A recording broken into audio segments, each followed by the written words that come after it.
How's everyone doing? And welcome on in. I am the Gingerbeerdman here with more of the Dead by the Daylight history. More Dead by Daylight history. Tome 5, Unleashed. I gotta read a little bit first because there is no talking for the first little bit. So bear with me. We're gonna read through it, and then we're gonna go through all the rest. So, the night. It is impossible to describe the horrifying scenes I have witnessed. Death and misery and every shape of terror rule this place. I can no longer recall how I have come to this place. All I remember is the epic milky fumes of opium in the milky den hazing of sweet welcoming abyss. I awoke to dreadful screams in this endless night at the feet of an old tree that leaked foul-smelling fluids. I know not how to reach those poor souls, nor do I want to. Keeping a record is all I can do to make sense of it. Virgo. I discovered a hidden laboratory while running away from a monster. Its stocks are uncommonly plentiful. I absorbed shells of alkaloids, hopefully I'm saying that right, crates of silver syringes piled of protective clothes, and a journal signed Virgo. Its pages are filled with notes of an ancient force that controls the nature of this place, that shapes it. It also noted a few drawings of the growing cankers I've seen on trees.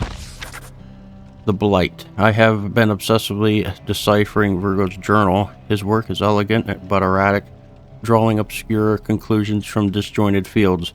Most entries mention a powerful force, the entity, which undergoes a surge that occurs once a year during this period. The entity is infested with blight. According to Virgo, cankers bloom into pestles. A type of flower that spurts fruitic nectar. The thick fluid I saw oozing from the trees. The last pages of the journal mention a serum distilled from the nectar, but the pages detailing its effects and preparation were torn out. Wounded. I'm hiding in a dense strip of forest. I'm desperate to erase the distressful images engraved in my mind last night. A disfigured man barged into the laboratory with a gruesome mechanical mouth and shred the walls into splinters. I barely escaped with my life and wounded my arm in the process. I have no options left. These monsters find me no matter where I go. All I have is a journal filled with obscure promises of escape. I will return to the laboratory. Experiment. I'm close to death. I can feel it. When I returned to the laboratory, I started experimenting with the putrid nectar and distilled it into a foul serum. But I made a terrible mistake. I injected the serum into a dead rodent, whose pupils dilated and its body shook. I tried to restrain it, but the creature bit into my arm, ripping my wound open. I stopped the bleeding, but fear the damage is done. Experiment 2.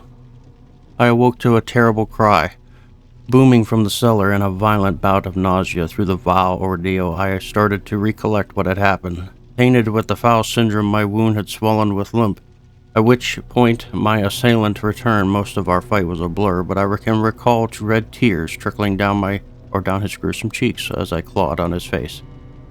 And some moment later, when I kicked him, sending him crashing into a brick wall, I felt up. Then, there are no words for it. I know now that there is truth to Virgo's methods. Another cry. My assailant, now chained in the cellar, must be getting restless. This is just the beginning. I should have foreseen his escape, given the potent dosage I administered him, but I needed to see results.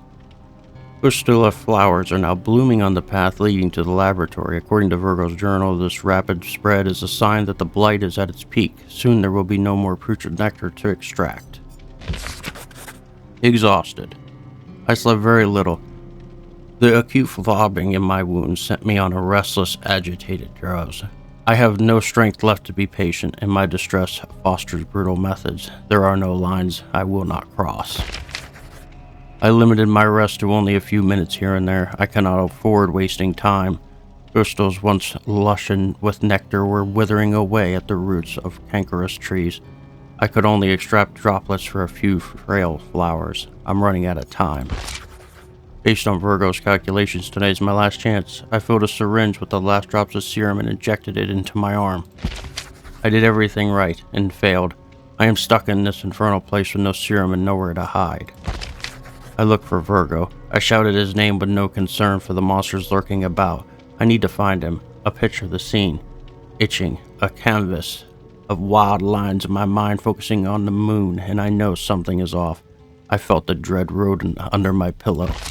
Soon, very soon, I will be at peace, like a claw of death are drawing near. It's here. The entity is here. It has found me.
In the vast desert of rubble and crumbling columns, he sees a flower, a single flower.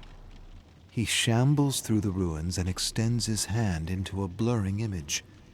Stem and petals disintegrate before his touch. An illusion. He looks up, and there, another flower. He rushes toward it as the ground beneath his feet shatters. Endlessly he falls through the remnants of lost and forgotten realms. He wants it to stop. He can't take the rush of hot air and the feeling of his organs rising into his mouth. He hits the ground. Ribs jut out of his chest. Jagged bones rip through his fetid skin. Where am I? What is this place? He's in a half-remembered laboratory. He sees an emblem, the company. He remembers the wars, the opium wars. He remembers the prisoners and the experiments and his endless search for doorways into other realms. He found them, just not the way he thought he would. Warm blood pools around him as thousands of decaying prisoners in company fatigues grab and claw at him. This isn't happening. It can't be happening. You're dead. You're all dead. He closes his eyes. A collective roar, and the prisoners lift him over their heads and toss his broken body into a lightless dungeon. Dark, cold, lonely. He shivers and begs. One more flower. I'll do anything. Just give me one more flower. Power is in the mind.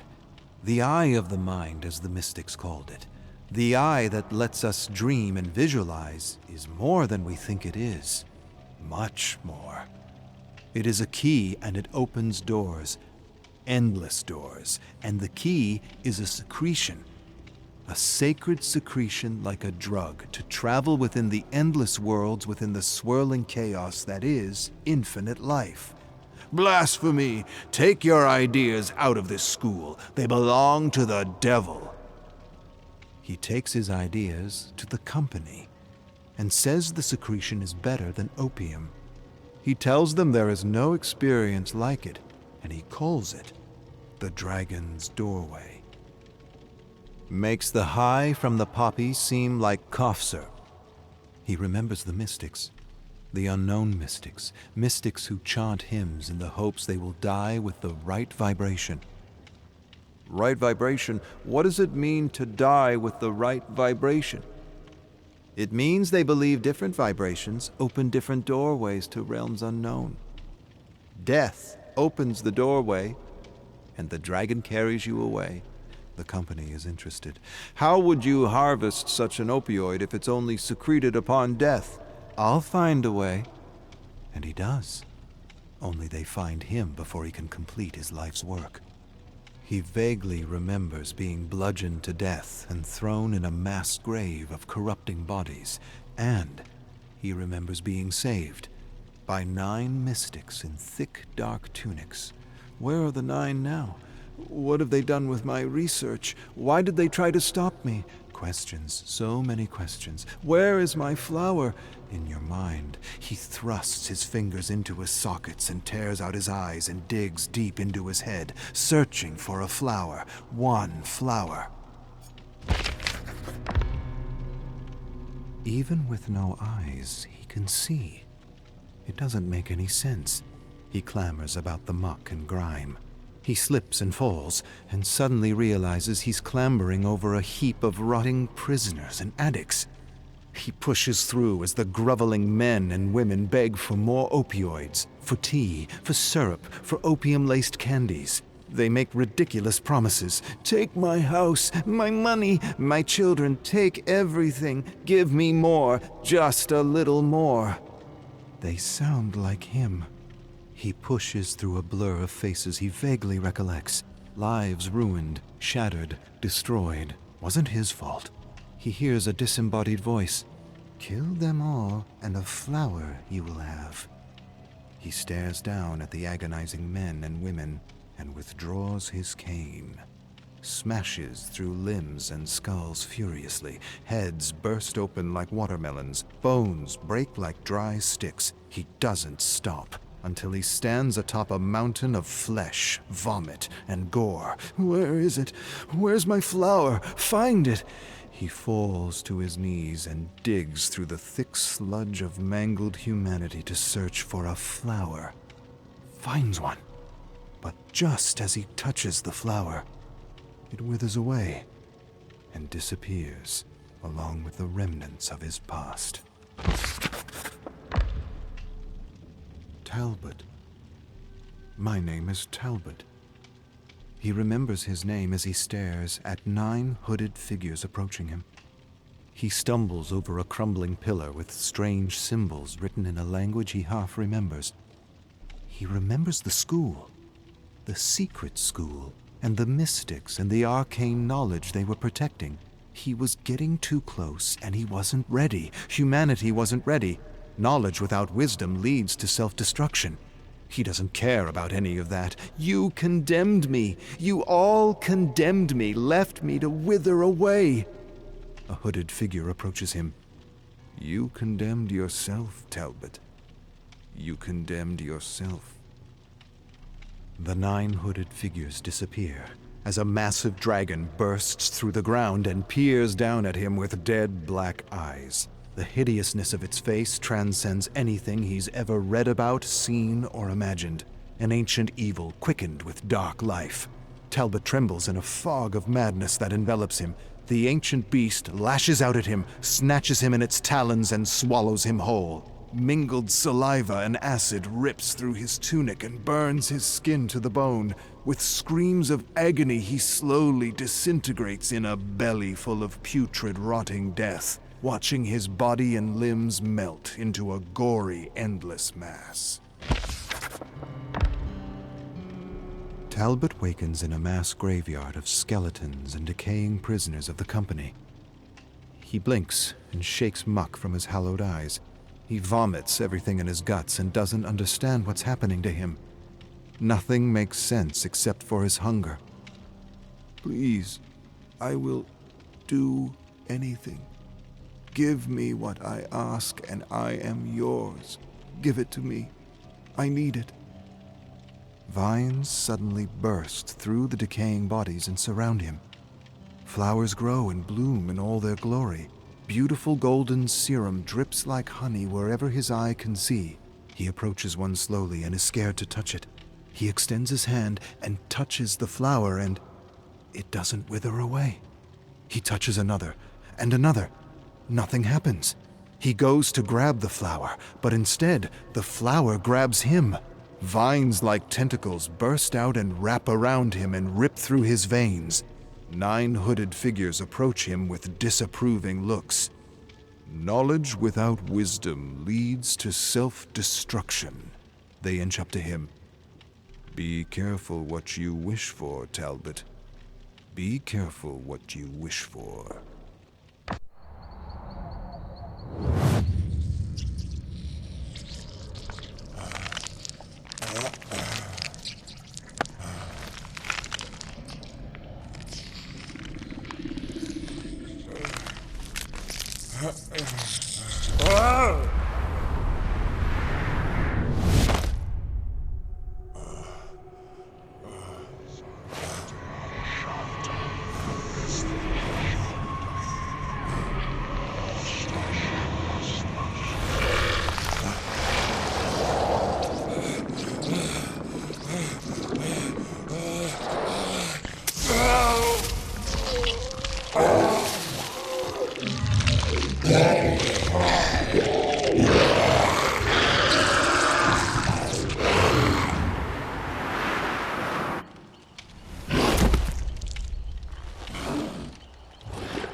Nia skates over to Falls City Park, searching for her friend Casey, but doesn't find her.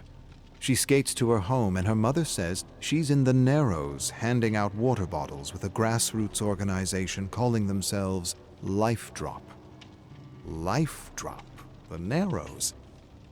What's Casey gotten herself into this time? You know Casey. Probably some Save the Bees organization that just doesn't understand the way the world works. No such thing as the American dream anymore, only the corporate dream. And the corporate dream and the American dream ain't the same thing. She's read about the Narrows. Supposed to be the poorest and most polluted district in Falls City. Maybe it's because it's the poorest that it's also the most polluted. Maybe it's because of corrupt yet legal policy against those who can't afford the big lawyers to change or challenge the corrupt policy. Paper mills, car factories, toxic waste facilities, all dumping on the land and water. A few politicians set the dollar price to poison the environment, and an entire community of blue-collar workers pay the price, the ultimate price, with their health and lives.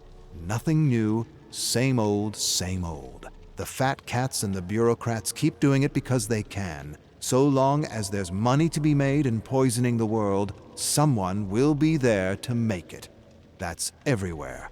Every city she ever read about, and Falls City ain't no exception.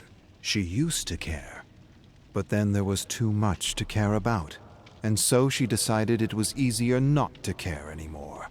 Funny how that happened. All she cares about now is skateboarding and finding the impossible place to tag. Whatever. Maybe she'll find something to tag in the Narrows. She skates down the street following Upper Falls River toward the poorest and most polluted district in Falls City. What are you and the moms doing? Nia approaches Casey and several middle-aged women handing out water bottles and cases to local residents. Casey turns to Nia. What are we doing? Anything we can to help. Nia laughs and nudges Casey. Let's go to the park. Casey nudges her back. Not today, Nia. This is important. Another day. Nia watches Casey and the other women handing out water to the poor. How many kids at home? 3? Okay, here's a dozen bottles. 4? Okay, take an extra container. When is our water going to be safe? Oh, the hell if I know. Is it dangerous to shower? To do the laundry? How bad is the water? Pretty bad. The water is killing our children. We need a center to treat the poisoned. Nia listens to all the talk with horror and disbelief. She's never really had to think about something as basic and essential as water. And now, she's thinking about water. Polluted water. And the poor in her city. They're saying it's the worst case of Minamata disease in the country. She doesn't know what that is. Minamata. But it sounds bad. Real bad. What's Minamata? Casey looks upset or disturbed as she hands out another container of fresh water to a resident. It's what happens when people are poisoned with mercury. Nia sighs, feels for the residents, but knows shit happens and there's just not much you can do about it. We can't save the world, Casey. What's a few containers of bottled water gonna do? Casey freezes and gives Nia a look she doesn't quite understand. It's a moment before she responds. Yeah, well, maybe we can't save the world, Nia, but we can sure as hell make it a little bit better, and that's good enough for me. Can't save the world, but we can make it a little better, and that's good enough for me. Nia thought about Casey's response the entire night as she researched the horrors of the Minamata disease. Deterioration of motor skills, walking and speaking degenerate, random convulsions, paralysis, children born with twisted limbs, all permanent side effects of mercury poison. Mayor cut a deal with a beverage company. They rerouted good, healthy water from a clean lake for a bottled water facility that bought the rights to the water and connected the Narrows to the old river system. They thought no one would notice. They thought it wouldn't be that bad. They thought wrong. When mothers began losing their unborn children and everyone began to lose their hair, 50,000 residents began to notice. They noticed. They complained. But no one did a thing. Business as usual. Nia takes a deep breath and releases it slowly. She's never really had to think about water, and now that's all she's thinking about. Come see this creepy abandoned factory I just tagged. Casey shrugs. I have no time for your ego. Ego? What are you talking about? Casey shakes her head. Big deal, Nia. Your name on a ruined wall or whatever. Who cares? Why not stand for something? Say something. All that time and energy just to say you tagged a scary place? Whoopee, big fucking deal. Nia scrunches her face. She feels under attack. What's going on with you? Casey shrugs. I don't know. If you'd at least piss off a tyrant, you would have done something with your art, if that's what you want to call it. Nia doesn't say anything. She doesn't know what to say. She takes her board and heads down to the Narrows. She stares at the overgrown and abandoned factories lining the river. They came, they profited, they left. It's so stupid and it's so simple. You poison the water, you die. No money or power or law will change that. The Zyder production mill. That's where I'll do it. They dumped crap in the river for years, destroying the camping and fishing industry all over the country. 20 years later, the Narrows dies a slow, agonizing death, and there's no justice, and there probably never will be. There isn't even an investigation or a hospital or a center to treat the poison. The environmental agency says everything's fine, but it isn't. It really isn't. No one wants to say it's mercury poisoning. To admit to mercury poisoning is to admit fault. To admit fault is to help the Narrows and pay for a cleanup. The city doesn't want a lawsuit. No one is moving or doing anything, and yet children are suffering and dying. Children are suffering and dying, and no one is doing anything, and Nia can't stop thinking about them. Takes a special kind of evil to poison children. Something about the whole thing makes her want to get involved. real involved, like her friend Casey. Maybe she should tag those so-called public servants who only serve themselves. Nia skates to the side wall of the bottling factory. They make glass and plastic bottles for fresh water and dump their chemicals and poisons in the river. How fucking stupid is this place? How stupid is the city and that bastard of a mayor to allow such a thing? She searches for the perfect spot, the perfect surface to tag. She sees a spot high up in the open. That should annoy them. She sneaks to the front door, sees a camera, spray paints the lens of the camera, begins to tag the wall. They poison water to provide bottles for good water. Absurd, ridiculous, unbelievable. Nia finishes her good work with time and paint to spare. She searches the premises and finds a large white garage door. Smiles. Perfect.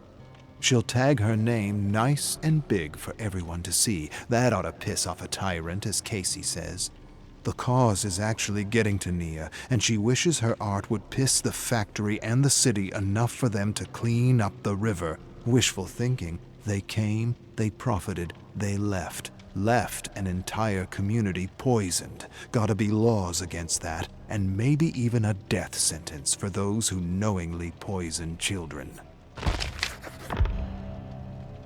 So you tagged their building. Big deal. Means nothing. You got your name out there. That's what you did. But what does that name stand for? Nia doesn't know how to respond to Casey. She's never really attached a message to her street name like others. It's just not something she thought she'd ever do. It's not about a message. It's about art. Casey says art is the message. Art is rebellion. Some call it preaching. Who said that? Who made that up? The corporations, Nia. Of course they did.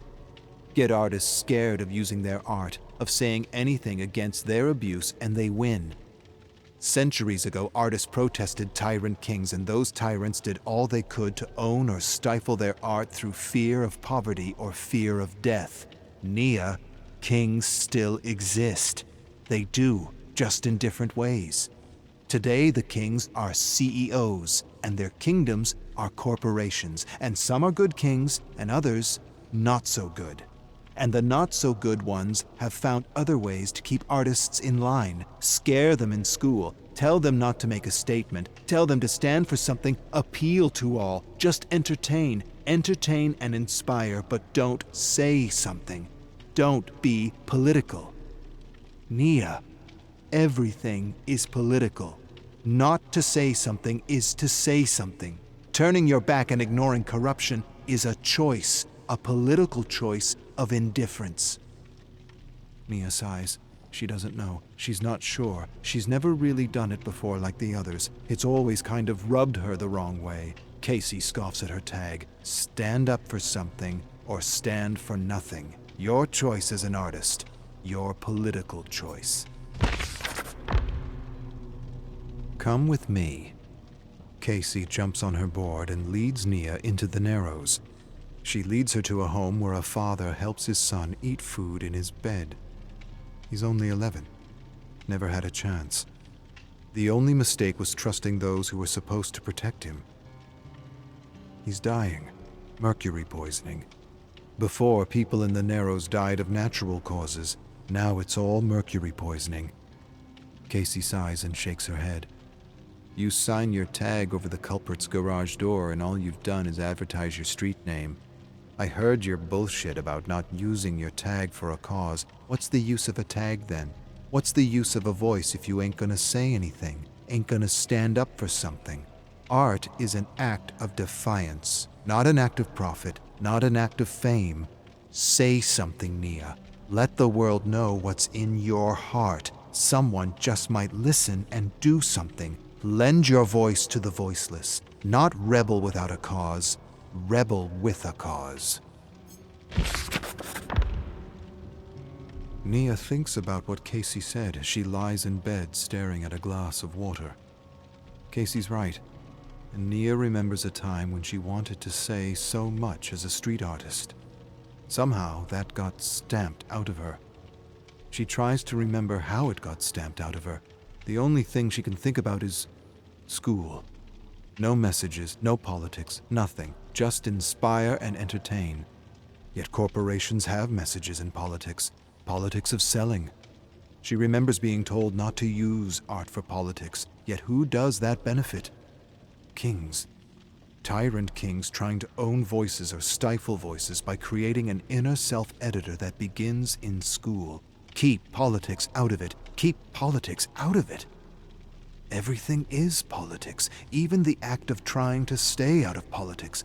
Politics. Fucking politics. Fucking corrupt mayor. Bastard didn't just switch good water for poison water. He sold the good water to a corporate king. Absurd.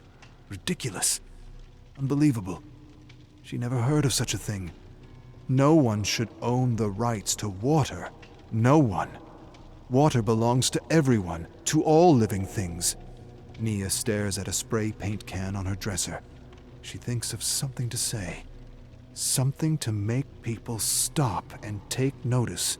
For the first time in a long time, she doesn't care if it's a message or a political statement. Screw her high school art teacher who made her feel insecure about making statements with her creations. Water is health. Water is strength. Water is a human right. Water is a human right. A basic human right.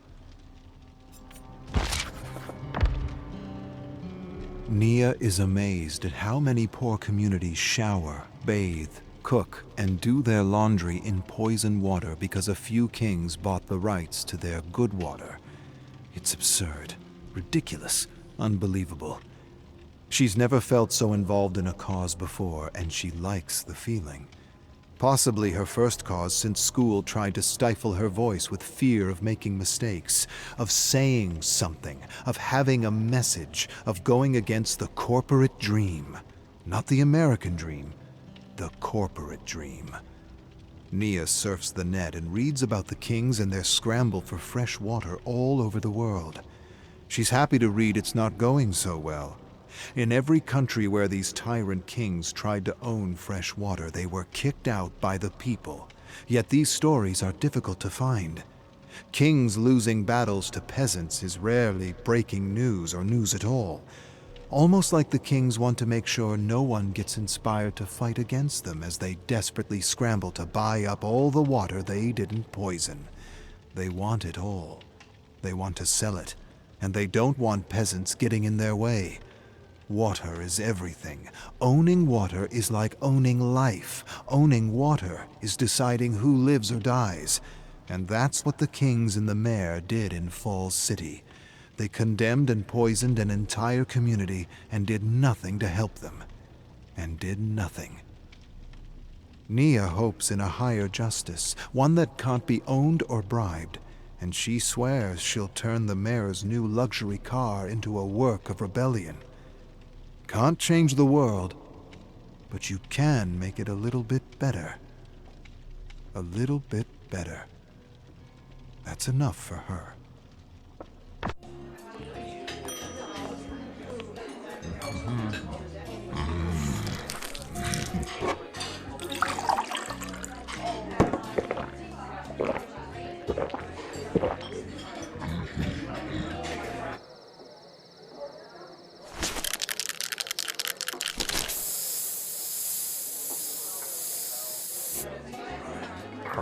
Hey.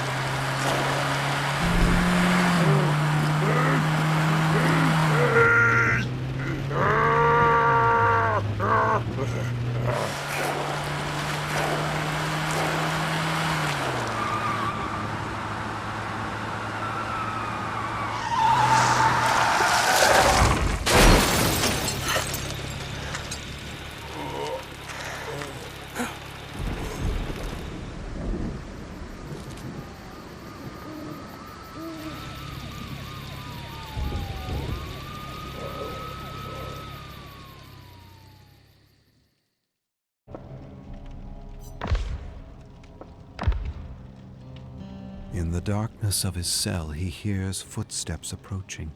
He hears laughter and gossip. His father with others. He's not sure who he's with. He puts his ear to the door and hears a laugh. A deep, guttural laugh. He feels his skin crawl and his stomach twist in knots. It can only be Chief. He hates Chief, especially when he's with his pa. They make him do all kinds of things for fun and laughs. His pa brags about his killing tool, as he often calls him. More laughter. Other voices. Chief brought some deputies to enjoy the show. He wants to smash them all to bits just to make them stop laughing. Everyone laughs at him. The whole world laughs at him. He grinds his teeth with frustration. They ain't supposed to laugh. They're supposed to protect him, and he knows it. He's seen it on his TV. The only thing that calms him and keeps him company when he's done his work. TV is something special.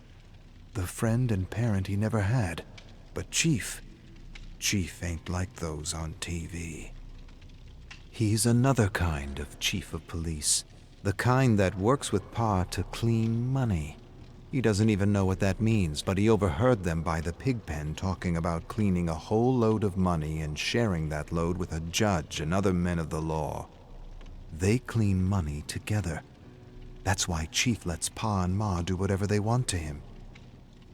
Chief is crooked, his pa always says. Crooked like his boy's face. The laughter grows louder.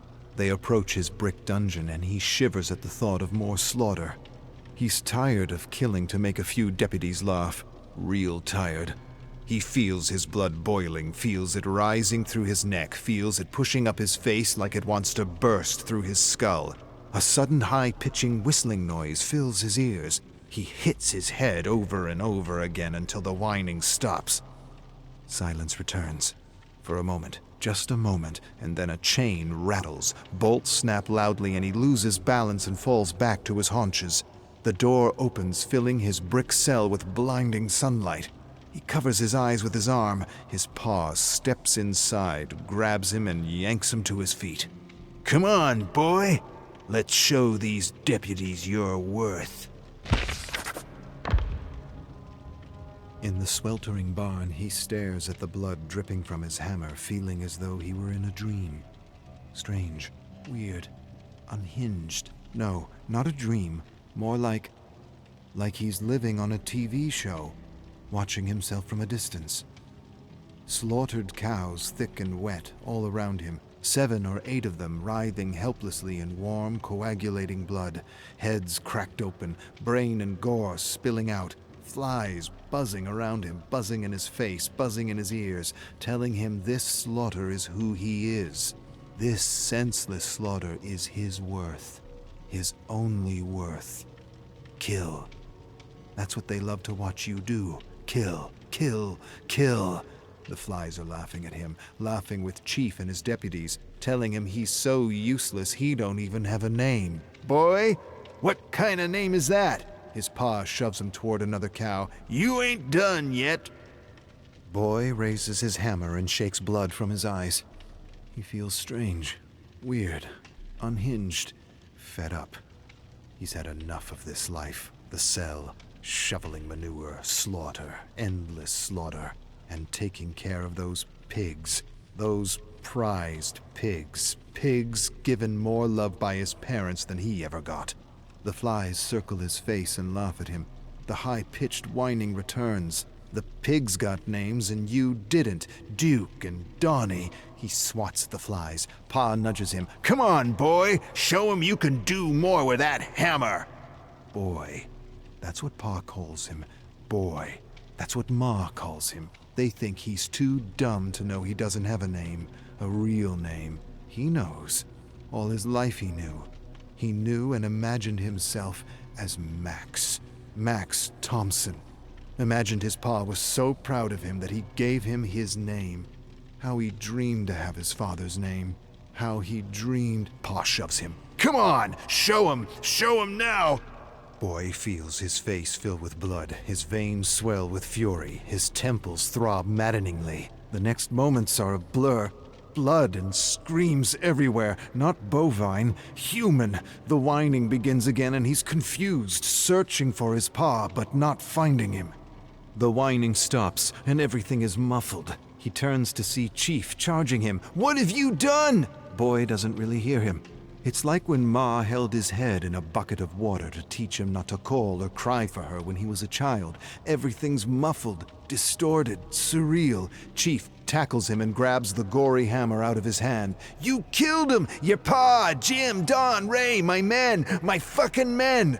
Boy pushes Chief off and tumbles out of the barn drenched in blood, heading toward the main house, screaming for his ma in the growing dusk.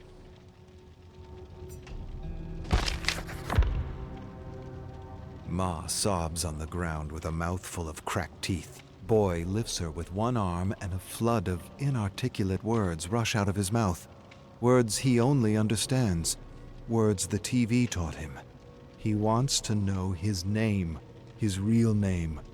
She just stares at him, confused, lost, desperate. She gurgles blood and chips of tooth slip down the side of her face as she begs for her life. Even if she understood what he was saying, she could tell him nothing.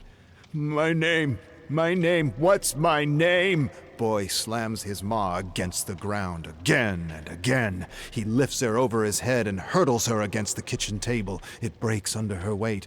Blood gushes from a wound in her leg. She loses consciousness. He feels bad and holds his limp body. Why did you hate me? What did I do to make you both hate me so much?" Her face is beautiful and hideous at the same time, evil veiled by beauty.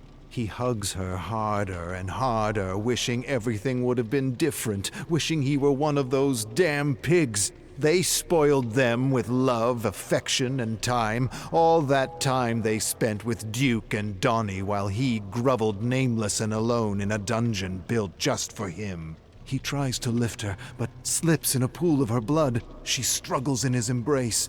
Every time he asks the question, he squeezes her tighter and tighter. My name! What's my name? Her struggles cease, and she jerks spasmodically. Tense arms and legs go limp. He releases her slowly. Her head thumps hard in a puddle of blood. She stares upward with blue, vacant eyes. Beautiful blue, vacant eyes. Eyes that only saw a monster, a thing, a beast of burden to work the farm. Never a son, never her son. He hates those eyes.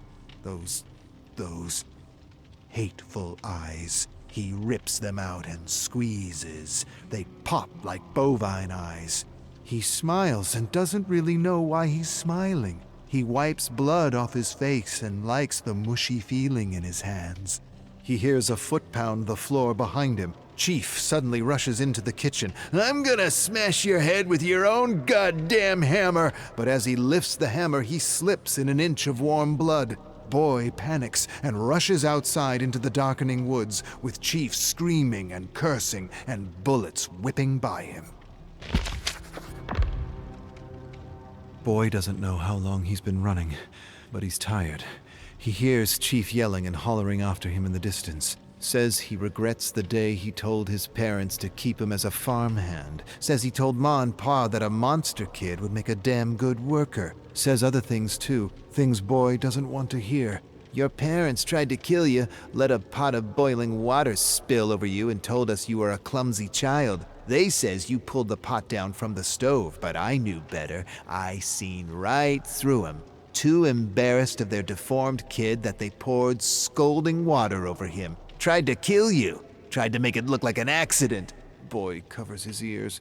Flies buzz about, laughing. He doesn't want to hear this. A high-pitched ringing echoes through his mind. Stop, stop, stop! But it won't stop. He knows he's the only one who can hear the whining and laughing flies. He knows he hears things. He knows his pa hurt him, hurt his head, screamed too loud in his ear when he was a baby, screamed mean things like he wished Ma's belly cord strangled him completely and not just halfway. He takes a moment to gather himself. He hears other voices. Chief called in more deputies. Doesn't matter. Let them come. They all deserve to pay for doing nothing while his ma and pa made him suffer. Boy squeezes the neck so tight, screams quickly fade into pathetic whimpers. Easier to kill a man than a cow, only a man makes much more of a fuss. Boy stares in the deputy's panicking eyes and knows this one. Knows him well. This one laughed at him many times, laughed at him when he should have helped him. "Who's laughing now? Didn't you watch TV? The police are supposed to help, not hurt. Laugh at me now!" Boy lifts him off his feet and pounds the back of the head against a tree, over and over again. "Laugh now! Laugh! Laugh!" The skull splits open like a melon and brain mass hangs from one side. Boy releases him, and the dying deputy can barely keep his balance. He toddles left and right and stops in front of Boy, and for a moment he stares at him as though seeing something more than a tool or a freak show. Something smarter than a mule. Smarter and deadlier. The deputy seems lost and confused, like a mindless zombie on TV. The trembling, confused deputy shuffles forward, feeling his wet, mushy head. Boy moves to the side to let him pass, and stares at his good work, stares at the gore dripping from his skull like putty, watches him stagger left and right in the moonlight. If he were a cow, he'd end his suffering. But he's not a cow, he's something else. Something vile and corrupt. Boy watches him disappear in the shadows. He stares at the darkness until he hears a thud. A strange feeling fills his heart and he laughs. Feels good to fight back and show them his worth. His real worth. Boy hears Chief searching frantically for him. He sits by a tree covered by bramble, squeezing a handful of deputy brain. It's got the same texture as cow brain. He probably couldn't tell the difference if he had a lump in each hand. He squeezes and likes the feeling. It soothes him, calms him, relieves his anxiety. His thoughts wander to his favorite TV shows.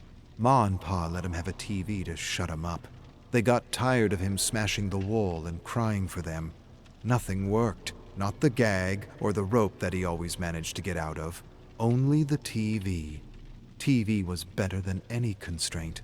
It kept him sitting down, passive, complacent, and quiet. Ma said it hypnotized him, and that was a good thing. The TV showed Boy so many things. Showed him how different his life was from other children. Showed him what parents should have been like. He wishes his parents were more like Clark's parents. They made a hero out of their son by just being good to him and raising him right. They took good care of him and he wasn't even theirs. Or the other parents, the parents of that other boy, Beaver. He had a good family, but he wasn't like them.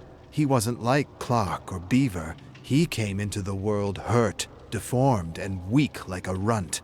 His pa told him he had wanted to stuff him in a bag with rocks and throw him in the lake. Tough love, tough life, tough everything. He hears deputies shouting in the distance. Boy feels scared and does what he usually does in his brick cell. He closes his eyes and thinks of Clark and waits for the greatest of all heroes to save him. He never comes, and it's not like TV. He's always there to save the day. He's always there to help those who need help. But TV ain't reality, and he's alone. He's alone because he was born a crooked little beast. Boy opens his eyes and stares at the gory lump in his hand. Doesn't matter. Enough waiting. He's his own kind of hero today. Chief screams his anger, found bits and pieces of another deputy. Boy is picking them off like cattle in a barnyard. Chief swears to hell and beyond he'll make him pay. Make me pay? Me? You're the one who's gonna pay for letting me rot in that cell for all those years. Chief calms down and calls someone. Tells them to bring the dogs.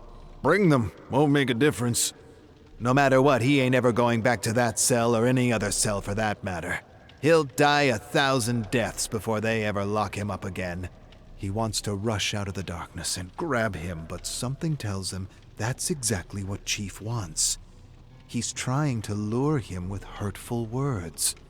Boy sits in the shadows and stirs the dry leaves with one hand. He sees a deputy approaching with a flashlight. He grabs a thick branch and slowly rises and inches toward him. A hare springs in the air and bounds away. The deputy trains the flashlight on the rodent. He releases an anxious breath just as Boy swings the branch like Babe Ruth. Head and neck are smashed open, and the dark contents splatter on the trees and ground. Yet the deputy doesn't fall. He stumbles here and there with his smashed head barely hanging by sinews of flesh, his hands desperately reaching out and feeling the cool night air. Reminds Boy of a decapitated chicken fluttering about the yard searching for its head. Boy smiles and feels liberated. He laughs to himself. Another deputy made clean. His pa cleaned Chief's money.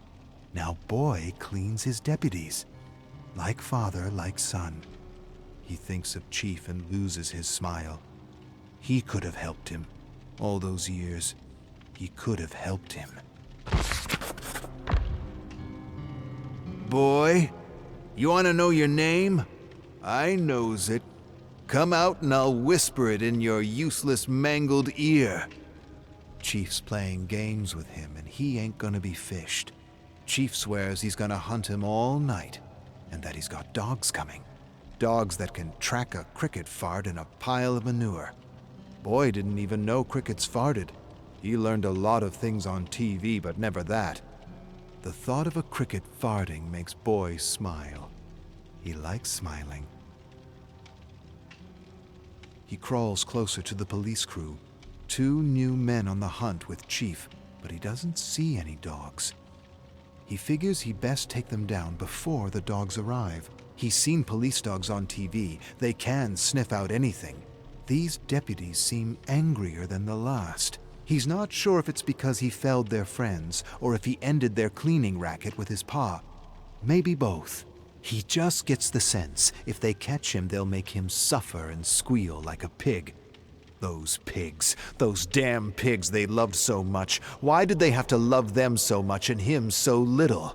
Had they treated him like those pigs, he would have been happy. He would have been happy and he would have been something else. He would have been a hero like that boy who wore a cape and helped the world, all because of how his ma and pa raised him. Boy creeps up behind 2 deputies he can barely make out in the moonlight. He slowly raises a pointy branch, leaps out, knocks one head, and thrusts the branch through the mouth of the other before he can yell for help. He stares down at the blood gushing out like a geyser. Reminds him of a scene in a cowboy movie. He approaches the other deputy. The deputy turns and grabs Boy. They roll over the crunching leaves and fallen branches, exchanging blows. Boy manages to wrap his arm around his neck and squeezes. Legs thrash wildly here and there. Boy squeezes until they stop at once. He hears Chief calling back his deputies. He tells them to come back, says the dogs have arrived. Boy retreats into the bramble and shadows.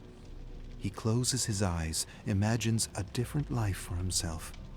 He's the Beaver Boy, sitting at a table, eating a wholesome meal with his pa and ma, and they're asking about his day. Then everything changes when he speaks. The sounds upset his ma. She beats him across the head, holds him down, and pours hot sauce down his throat and tells him to never speak again. His pa grabs him and gives him a lashing with his belt. His eyes spring open. Everything could have been so different had he not been born a monster. Born a monster? Monsters aren't born. They're made. Made in a crucible of hate, cruelty, and abuse. Hot sauce and belts. That's the stuff of monsters. Your pa says you want to know your name? Stop running and I'll tell you your fucking name. Boy stops running. The barking of dogs grows louder and louder. He turns toward Chief's voice and sees moonlight dappling through branches and leaves. He shifts about in the silence, not sure what to do. Chief's voice grows louder. Your pa gave you a name before he realized you were a crooked freak of fucking nature. Your name shames him. That's why he hides you. You want to know your name? Come out with your hands up and I'll tell you. Before Boy realizes what's happening, a dog rushes out of the darkness and attacks his arm with a vicious mouth of sharp teeth and dripping slobber. Boy wheels towards a vague, fast-moving shadow and grabs the wrist before the hammer crashes down on his head. He throws the dog against the tree. He's never felt such strength, such power, such resolve. I have a name. He shakes the wrist, and the hammer falls with a thud in the gloom below. Boy wrestles Chief to the ground. Chief pulls out a knife. Boy grabs Chief's wrist and forces him to plunge it into his own belly. See my worth now, Chief? See my worth? Chief pulls the bloody knife out, but Boy doesn't give him a chance to react. He plunges his hand into his warm gut and squeezes something he doesn't quite recognize. Chief shrieks in agony, "Son of a bitch!" The dogs leap at Boy and rip him off Chief before he can do more damage. Boy smashes the dogs to the ground and searches for his hammer to finish his good work. Dogs slowly rouse and bark. He grabs a branch, smashes them hard, and charges away before they attack again. He runs for what feels like forever through the cold, dark woods and heads toward the farm, toward the house where he always should have lived. It's still not too late. There are secret rooms in the basement, rooms where his pa hid his money, and where his pa and ma could hurt him without anyone hearing his screams. He bets he could hide there a long time before anyone ever found him. He bets it would be real cozy, especially with his TV. And he bets he'll find his name, his real name, in his pa's stuff. But not before he cooks himself some bacon. Some prized bacon.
Arcus, 7525. It's hard to say what came over me, and I can hardly recollect the last few hours, perhaps even days. I awoke with several empty whiskey bottles and dead bodies sprawled across the roof. Not too far from the scene was my gory 9-iron and a phonograph playing a solemn French song about life in a city I will never truly know. I turned the bodies over one by one, and they vaguely resembled those who had forsaken me in this infernal prison. I must have conjured them and destroyed them in the same evening. But with a 9-iron, I imagined far worse fates for them. I even have a journal devoted to dark and creative ideas on how I might actually one day make them pay for their corruption and impertinence.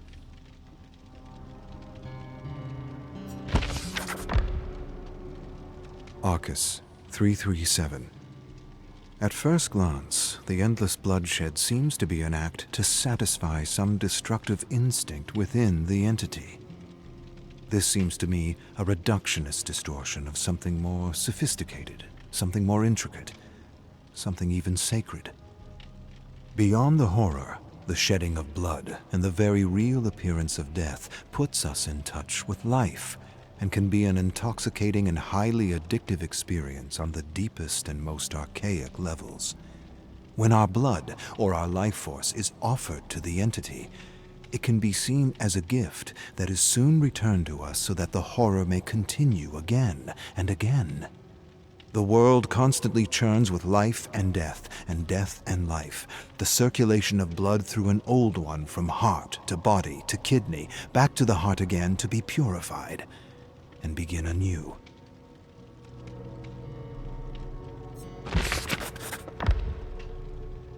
Arcus 1007. A new doorway has opened. For how long? I'm not sure, nor have I ever been right, even with my best guesses.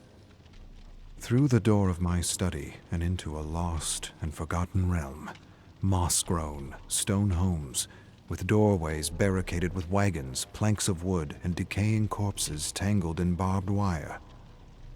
I walk by the homes, gazing at the residual memories of soldiers killing villagers with swords for no other reason than the thrill of it.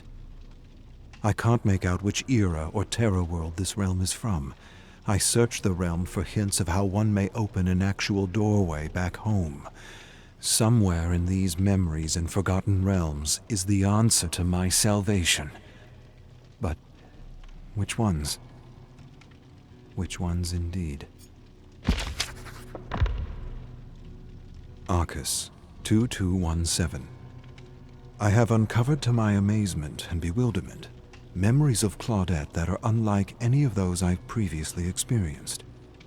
One might even say they should not belong to her, and yet they are hers.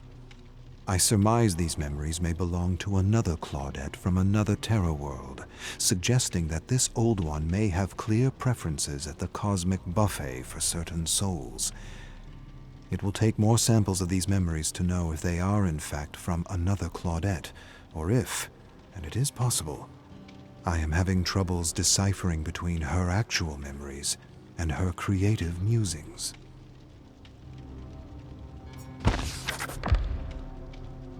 Arcus 8557. I tremble as I scribble this down. Squid-like creatures difficult to describe attempt to penetrate my tower, trying to destroy my study and tools to explore and manifest. I held them off for as long as I could. Then, taking the Orus and other valuables, I rushed through a doorway and hid in a lost realm. When I returned, the tower was upside down. My study completely ransacked. The creatures lay dead on the floor with black putrid blood leaking out of them, and the smell of decaying fish was everywhere. What are these creatures, and who is sending them if not this brutish monster of an old one? I spent hours cursing and throwing these fetid carcasses out my window and back into the abyss. Arcus 5738. An odd impulse caused me to climb to the roof and light a single candle in the pitch blackness of it all. When the candle extinguished, I thrust myself off the roof and plunged to my certain death, but somehow ended up back in bed as though I was waking up from a nightmare. I don't know what I was thinking, but what it has shown me is this: death is not an option. Arcus 1275. I have often wondered if those trapped here have ever paused to reflect upon the inexplicable significance of this world that defies not only time and space, but death. A world made of memories that is neither consistent or constant. Something akin to a collective dream, made of the collective memories and beliefs of its inhabitants. Sometimes I wonder if not all worlds were like this in some respect, and that reality is what we in fact dream it to be, or believe it to be.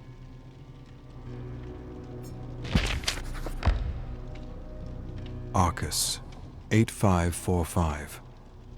I was woken mid-slumber by a delirium of shrieks and destruction, so that I rushed to the closet window to see only the endless black fog swirling outside. Things in the fog were coming to life and dying simultaneously, as though the entity were sick or in some kind of shock.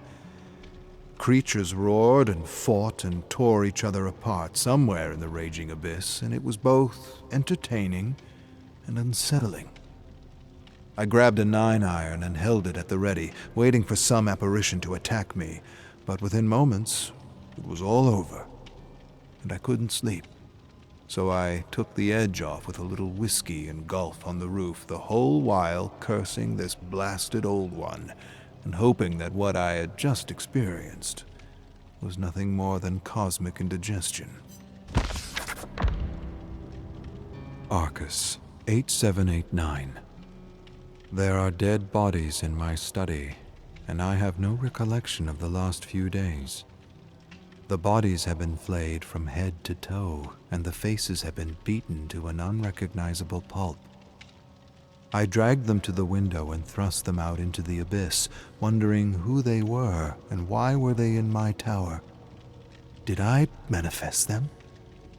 Did I create them for company? Or did they come from somewhere else? Had I been the one who butchered them? Had I lost myself so deeply in a memory that I became someone else for a short time? Perhaps they are not my creations, but apparitions from the fog sent by the entity, like the creatures I hear lurking about in the fog now and then.